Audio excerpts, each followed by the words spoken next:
Hello, welcome back to my channel. Today we have a very exciting video, and that will be my October wrap-up. I have a lot of books to talk about. I have notes with me, so I apologize if I do look down quite a bit. I know that if I don't do notes, my video will be a lot of word vomit. So, the first book I want to talk about is a poetry book called The Moon by Kay Tolno, I think. And I gave this book 4 stars. The description says that the poems tell stories of loss, love, grief, struggle, transformation, and hope. And that is very true. So as you go into the majority of the poetry books that you'll read, if you read poetry books, you'll know that there'll be some poetry that you won't like and there'll be some poems that you do. And that is the same for this one, but a lot of the poems I did really love and I had a lot of fun reading them. So 4 stars. And the next book that I read was The Nanny Proposal by Joss Wood. And this book is about a woman named Casey who ends up accidentally, well, she didn't accidentally, but she ends up sleeping with this guy who ends up being her boss. And they avoid each other after that, of course, because it's awkward. But then he has to take care of his niece and he needs help. So he asks her to be the live-in nanny, and then, of course, what could go wrong with that? So yes, they're highly attracted to each other, and you know how that goes down, especially since this is a Harlequin, so. I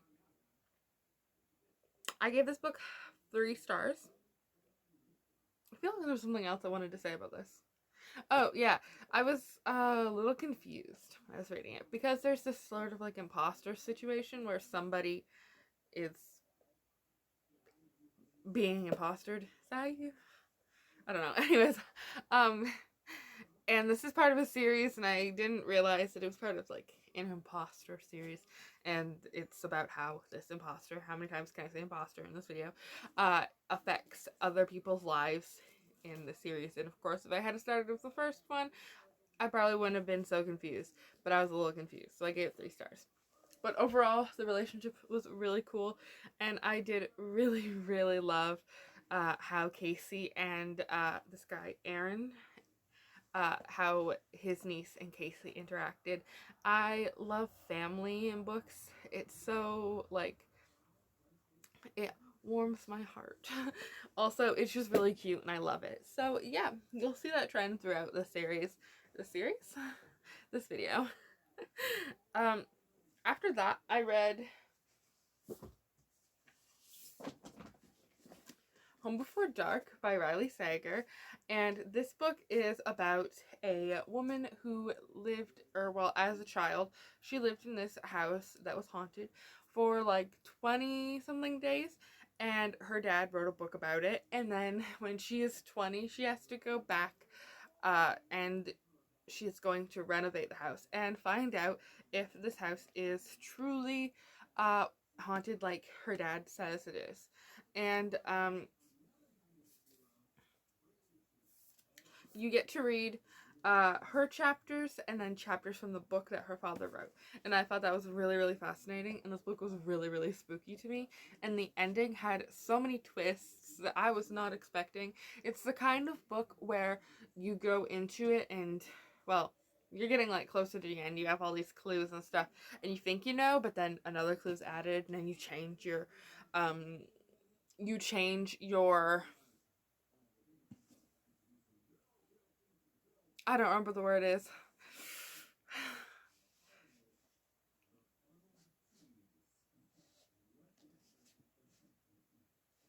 Your hypothesis? Your hypothesis. We're gonna go with hypothesis because I can't remember the word. When I'm editing this, I'll yell at myself because I'll remember what the word was. Anyways, I gave it 5 stars. No, I didn't. I gave it 4.5 stars. I just didn't see 4. I gave it 4.5 stars because I really liked it, and it was like the first thriller that I read. Yeah, I guess. Maybe. Potentially. I don't know. And it was really good. So after that, I read The Rebel's Redemption by Kirsten Clare, and this is part of the Bad Billionaires series. And it follows this guy named Anderson Stone, and he went to jail protecting this woman, Piper, and then he is released from jail, and he still has feelings for her, and all of that stuff happens, and there's a lot of media stuff, and they want answers, and there's a lot of secrets going on, and there's also like the close proximity trope because they have to go somewhere, so, to get rid of the media for a while. So good. I love close proximity trope. It was great. But also there was one thing I didn't really like, in that as there was secrets, he didn't want her to tell the secrets, even though they were hers to tell, I think. But I don't know.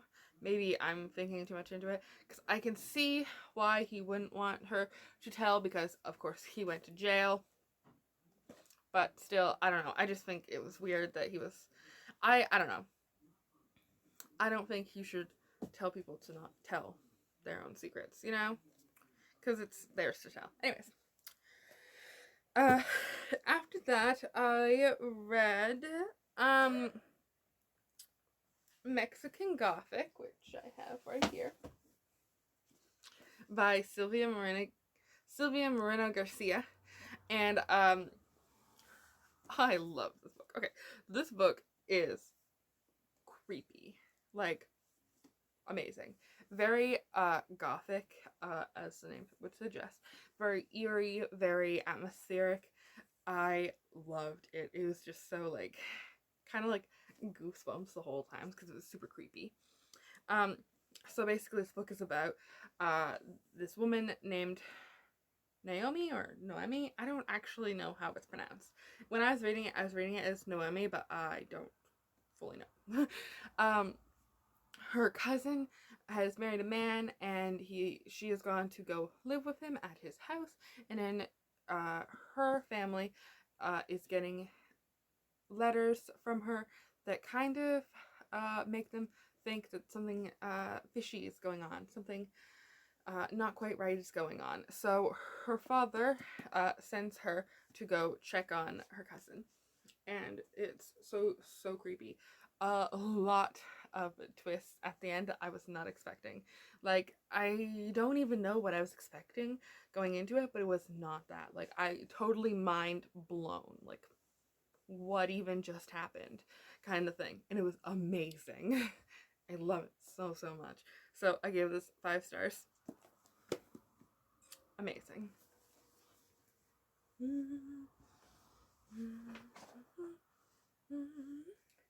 The next book that I read after that is The Devil's Bargain, which is the second book in the Bad Billionaire series, and this one follows Finn DeLuca as he gets out of prison. The reason he's in prison is because he was in a relationship with this woman, and her family is a pretty famous jewelry designer company kind of thingy, and he tries to steal some of the jewels, and he gets caught, of course. And since they were together, she is having a baby, like, with him, and now that he is out of jail, he wants to be back in his son's life because his family wasn't really in his life very much, so he doesn't want to be like them.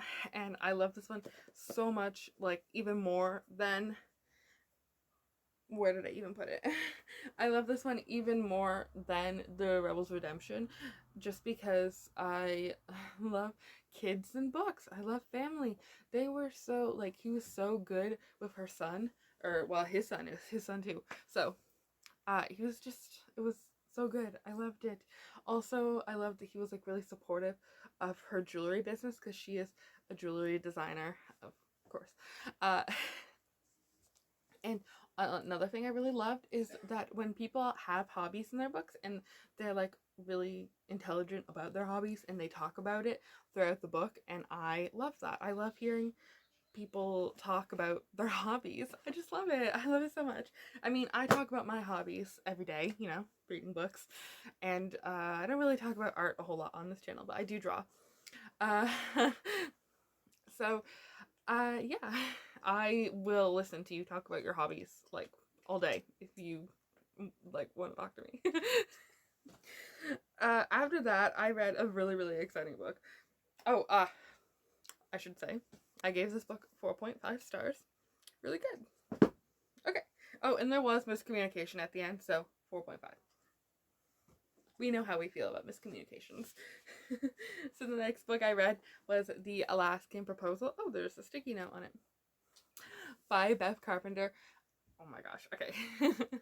This one is so good. I love books that are set in Alaska. And again, there was a niece in this one, and the girl in this book ends up interacting with this niece, and it's so cute. So good with kids. I love it. Okay, so basically this one is this girl has got this job working at a camping supply store, and then she has sort of lied, she's fibbed a little, and said that she loves the outdoors and that kind of stuff. But she's never gone camping before. So she gets the help of this guy who teaches her about camping and all of that kind of stuff so that she can keep her job. And in exchange that she will go to a wedding for him, with it, so that his sister will stop trying to set him up with some of her friends. So this was so cute. There was like this like he judged her, like she judged him a little bit too at the beginning, and then they start to bond, and then their friendship happens, and then it becomes more, and it was so fun, and I couldn't put it down. I just loved it so much. And there was this part where they go on this camping trip with a bunch of his friends and his niece, of course, and he teaches her how to fish, and she doesn't catch anything, but she just has fun like casting at the rod and like reeling it back in and stuff. And I love fishing, and I am exactly the same way. I don't catch a whole lot, but I really enjoy just the relaxingness of casting at your line and reeling it back in. So it was a lot of fun. Also, there were dogs in this book, and I love I love dogs in books. I love cats in books too, but dogs, they were great. And the two dogs in this book were best friends. Like one dog was hers and one dog was his. It was cute. I love this book. I gave it 5 stars. I could probably talk about this book for like a whole 20 minutes, but I'm going to move on now. The next one is another 5-star book, and that is Monstrous by Marjorie Liu and Sana Takeda. I hope that's pronounced right. I hope so. I probably should have looked up pronunciation of that. So, as you can see from the cover of this book, the art style is absolutely gorgeous. Like, the prettiest art style that I have, like, just... Do I have to say any more? Like, I would give this book 5 stars just for that. But, since I'm not going to give it 5 stars just from that, I have more thoughts on it.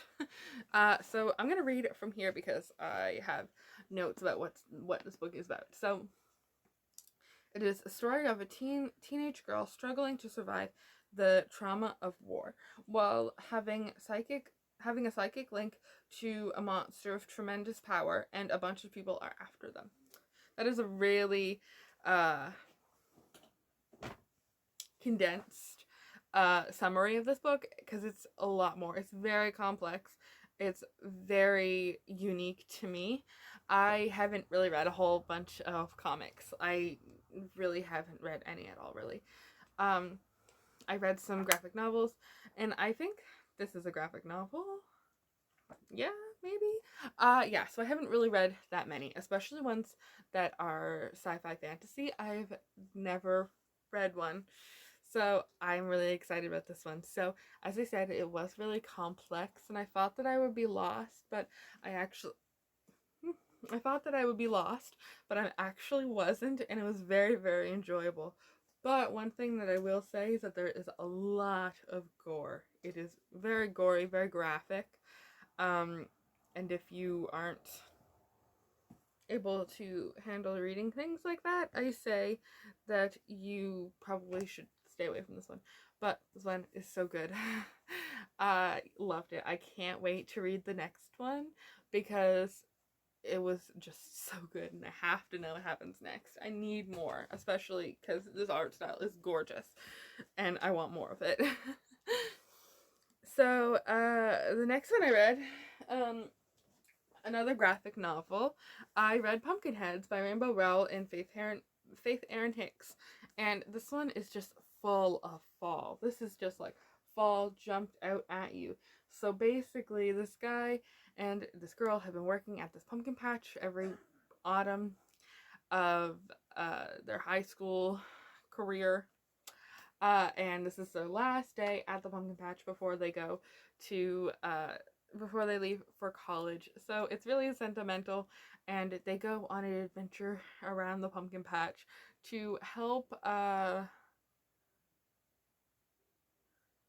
this guy, I don't remember what his name is, talk to the girl he has had a crush on the entire time working there, and it's really cute. Their friendship is great, and there's a lot of rep because Deja is, of course, black, plus size, main character, and bi or pan, something like that. Uh, so yeah, I really enjoy this one because it's super cute, super fall. I read it like every October.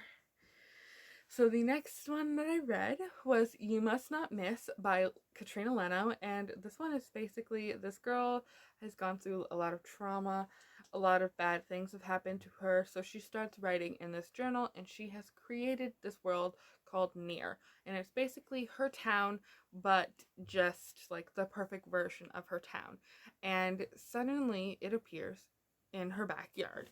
So you would think a dream come true, but it's actually really dark and quite twisted. Um, it was weird. This book was weird, but in the best way possible. It was a revenge story, definitely a revenge story, and there was a lot of things that were talked about, like sexual assault, cheating, and alcoholism, those sorts of things. Those are some trigger warnings as well that I would say that you should know about going into this book, because it is a very, very heavy book, but it definitely is very weird, very magical realism. And I think if you liked Summer of Salt, I would say that you would like this one, because I definitely liked this one better than Summer of Salt. Uh, I loved it. And it did have a very open ending. I've only read one Stephen King book, and it was The Long Walk. So if you read that book, you know that you know the ending. And I feel like it has quite a similar vibe in ending. It doesn't have the same ending, definitely not the same ending, but it has a similar vibe. And I loved it. I really loved the ending. And normally I do not like endings like that, but this one was really good. So yeah. I have one last book to talk about, and that was The Power of Hades, and I read that for the Paranormal Romance Readathon, and it was a novella, so it was quite short, and I gave it 3.5 stars. It's about it's a Hades Persephone retelling where Zeus is punishing Hades by making him have a wife. So there's this trial that Zeus has taken Persephone to, because Persephone is in like the real world. She is like, a girl that likes gardening, which I thought was really awesome. Again, the hobbies. And it's not supposed to happen, like she's not supposed to be there, so it's a punishment to Hades. But it was good. It was less romance for me and more action. I really like the action with the trials because she has to fight to be his wife. And I really liked it because of the action, but like I said, there was not a lot of interactions between them. There was not a lot of romance in the first one. So if you're going into it thinking that there's going to be a lot of romance, I'd say maybe pick something else. Anyways, I gave it 3.5 stars. I did really like it, and I did end up continuing the series, and I did end up liking the series more after I continued it. Anyways, that'll be into next month. So, spoiler alert for next month. Anyways, so those are all of the books that I read for October. I hope you had a great reading month. I know I did. If you like this video, you can subscribe here. And if you want to see more content from me, I have my Goodreads, Instagram, and Twitter all linked below. I hope you're having a lovely day, and I'll talk to you later. Bye!